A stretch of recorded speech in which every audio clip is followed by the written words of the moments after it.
Paz e bem a você que nos acompanha. Hoje nós vamos falar sobre a Eucaristia na mística franciscana. Para falar sobre esse assunto, nós conversamos com o Frei Samuel Ferreira de Lima. O Frei Samuel é mestre dos frades estudantes do Templo de Filosofia, em Rondinha, e fala conosco desde Rondinha, do convento São Boaventura. Paz e bem, Frei Samuel, seja muito bem-vindo a essa nossa conversa. Paz e bem, Érica, paz e bem a todos os nossos irmãos e irmãs que nos acompanham, pelas redes sociais, que são apaixonados pelo carisma franciscano e cada vez mais querem aprofundar essa experiência, de fé que Francisco e Clara de Assis e os santos franciscanos vão partilhando conosco, É muito bom a gente, nesse tempo de tantas dificuldades, a gente beber das fontes, beber daqueles que também viveram momentos de dificuldade, mas que souberam em Deus dar sentido a todos os dramas e situações da vida e apontar direções para essa comunhão de fé, essa comunhão de crescimento espiritual unido ao Cristo, que disse para a gente carregar a cruz cada dia. Então, cada dia aparece um novo desafio. O nosso desafio hoje em dia é a pandemia, é o Covid-19, é tantas dificuldades que muitas pessoas estão vivendo e passando, mas unidos na fé nós vamos ultrapassar e vencer esse tempo de provação e ao mesmo tempo de crescimento, Isso. Frei, que lugar ocupa dentro da mística franciscana a Eucaristia? Se a gente fizer uma analogia de um tripé, na espiritualidade franciscana, São Francisco coloca 3 pontos assim muito centrais para a gente fazer a experiência do Cristo pobre e humilde. Então, o Cristo da manjedoura, o recém-nascido, o Cristo crucificado, que se aniquilou para nos salvar, e o Cristo eucarístico, que na sua humildade se faz pão para estar em comunhão, para nos sustentar, para nos alimentar nessa caminhada de fé. São Francisco de Assis tem um texto muito importante que é o Corpo do Senhor, Admoestação 1, aonde ele vai falando dessa grandeza do corpo eucarístico e, ao mesmo tempo, nos despertando para essa vivência de fé. Então, eu vou só ler alguns trechos, destacando como que ele aponta que no corpo de Cristo, o Deus vivo se coloca próximo à nossa humanidade. O Deus vivo, em espírito e divindade, que é difícil de a gente atingir, vem até nós e se coloca na forma simples, humilde de pão. Então, como diz o texto ele coloca, o Senhor Jesus disse ao Altíssimo: isto é meu corpo e meu sangue, da nova aliança que será derramado por nós, em Marcos 14, 22, 24. E quem come minha carne e bebe meu sangue tem a vida eterna. Por isso, o Espírito do Senhor, que habita em seus fiéis, é que recebe o santíssimo corpo e sangue do Senhor. Todos os outros que não têm o mesmo Espírito e ousam recebê-lo, comem e bebem a própria condenação. Então, Francisco vai apresentando que o corpo e o sangue do Senhor é o momento da qual a gente se une plenamente no Cristo Jesus. Ele vem até nós e se faz parte de nós.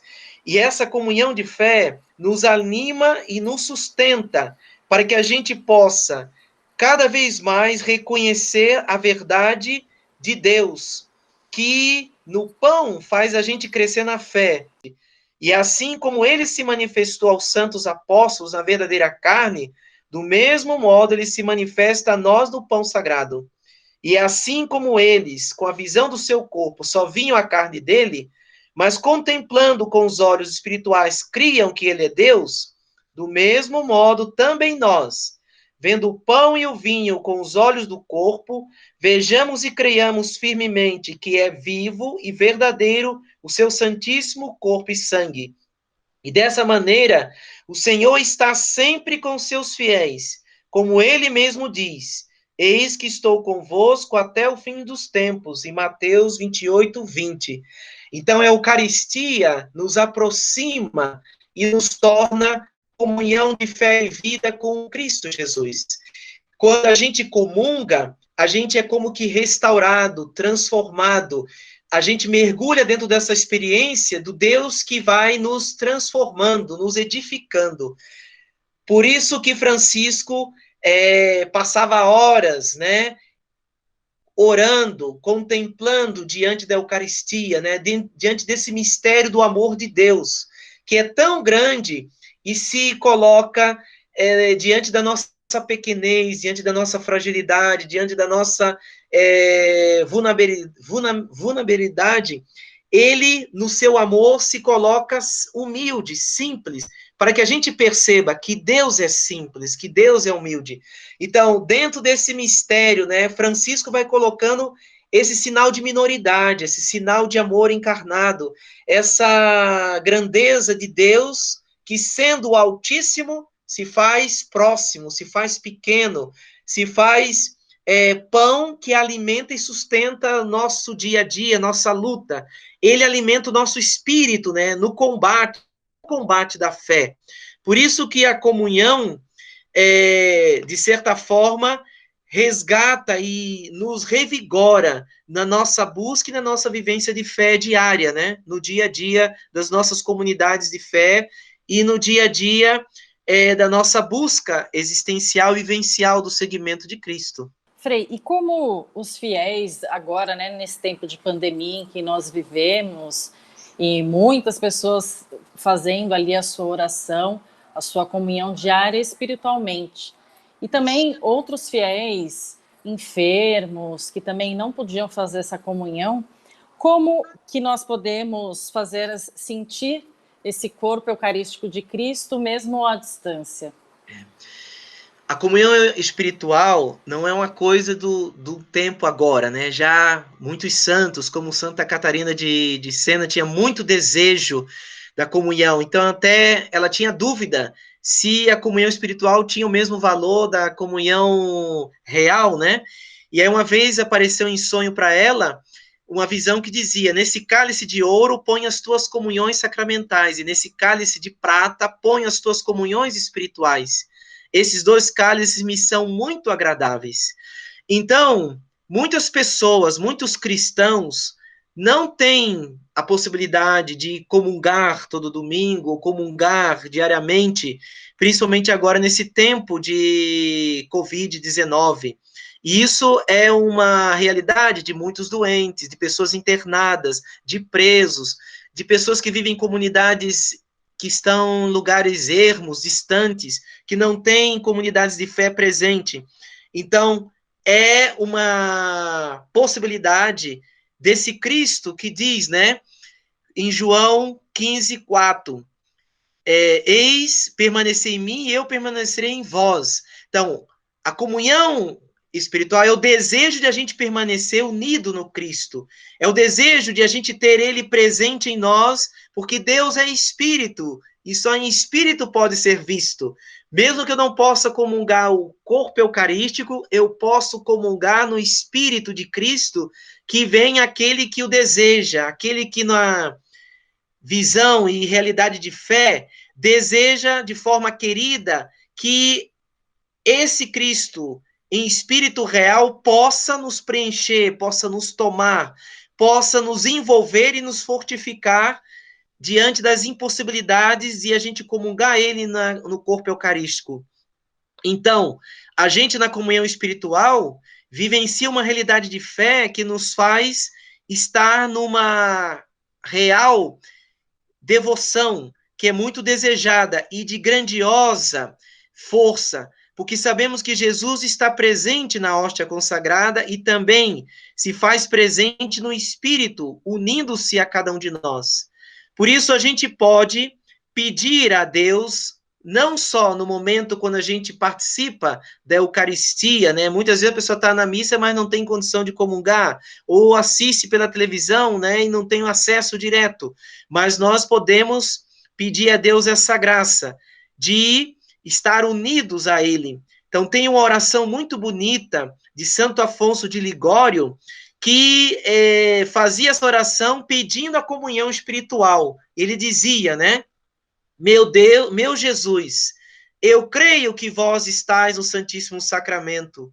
Eu vos amo sobre todas as coisas. Eu vos desejo em minha alma. E já que agora não posso receber-vos sacramentalmente, vinde pelo menos espiritualmente ao meu coração. Uma pausa. Como já tendo vindo, eu vos abraço e me uno a vós. Não permitais que eu me separe mais de vós. E essa oração ele fazia não só em vários momentos do dia para sentir essa comunhão. Então, com amor e desejo, a gente pode recitar e meditar essa oração várias vezes durante o dia, quando a gente está angustiado, quando a gente se sente só, quando a gente passa por essa experiência de dor, ter presente que Cristo está no meio de nós e que Ele está junto àqueles que o pedem, né? Por isso, essa experiência nos faz amar Jesus sacramentado e também nos faz estar nessa comunhão espiritual para aqueles que desejam do fundo do coração. Então, o que nos une a Cristo é o nosso desejo, é a nossa vontade. Quando a gente abre o coração, Deus vem até nós fazer morada no nosso ser. Então, a comunhão espiritual é essa possibilidade que a gente tem e esse momento de pedir diretamente ao Cristo, que se faça presente na nossa vida, no nosso coração, nos fortaleça, nos reanime, né, diante das dificuldades do dia a dia, nos preencha com a sua comunhão, que nos faz ser ricos da graça, da alegria e da força que o Cristo Senhor dá a cada um que o pede, a cada um que o deseja. Então, a comunhão espiritual é uma possibilidade que nós cristãos temos de, na impossibilidade de comungar eucaristicamente, comungar espiritualmente, estar nessa unidade, nessa comunhão espiritual e de fé com o Cristo Jesus que quer habitar no nosso coração e na nossa vida. Nós conversamos então com o Frei Samuel Ferreira de Lima, ele que é mestre dos frades estudantes que estão aí na etapa da filosofia. Frei Samuel, muito obrigada por sua participação. Um grande abraço, paz e bem.